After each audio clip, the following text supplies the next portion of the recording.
22-year-old Yusuf Azam knew he wanted to study abroad from young. So his mother, Della, began setting aside funds early. Nowadays, I think people are kind of like, have an education saving and things like that. We didn't start it that early, I guess, but I think, toward, I guess when he was in middle school or, early middle school, I think we kind of see that, there's a possibility that, he and or his brother, sister can have that. So we thought, okay, let's start, have some saving. And that's how it started. Yusuf started at Monash University just as the pandemic hit. Now that borders are reopened, he's back on campus.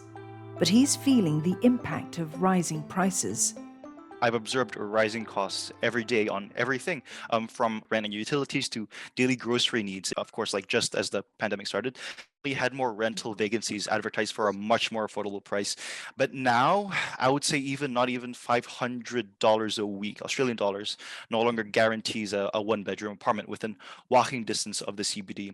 Earlier this year, I inquired to over 200 rental properties, ranging between 375 to 700 Australian dollars a week. And I only received about half a dozen offers in return. And this was all within a span of 2 months. And you can imagine how costs grew because I probably spent about $1,500, so $1,500 per week on hotels and Airbnb. So, it was truly an unnecessary and, of course, expensive stage of my student life. Just like fuel, food, and almost everything else, an overseas education is set to get more expensive. The three biggest cost categories for an overseas education are namely tuition fees, accommodation, and living expenses, which include things like food, transportation, and entertainment. The costs will largely depend on this country, school, and program that the student is going for. For traditional study abroad destinations like the UK and Australia, the tuition fees for a bachelor's degree can cost between $55,000 to $110,000 US. But if you look at the ongoing war, supply chain disruptions, as well as what's happening to the COVID challenges, I think inflation is likely to be here to stay in the foreseeable future. From my education cost perspective, what costs us about $30,000 right now will probably cost closer to $49,000 in 20 years' time, assuming an inflation rate of 2.5%. Until the late 1980s, there were just over 1 million students studying outside their home country globally. That number has since risen to closer to 5 million, and this upward trend is unlikely to be disrupted as many parents value an overseas education. I guess one, of course, is the quality of education. I mean, you would like to choose a better institution or education. Second one, I guess, is also life experience for the kids. I guess they learn not only about the, the subject matter, but also, how to live independently, how to manage their money, how to, live far from your parents and things like that. Experts say it's never too early to begin budgeting to send your child abroad to study, especially since taking out a loan will be harder in a higher interest rate environment. In fact, 47% of parents surveyed by HSBC say they regret not starting earlier to plan for their children's education. Time is always the best friend for parents, especially when they plan early. They can make changes as and when during the course of the time.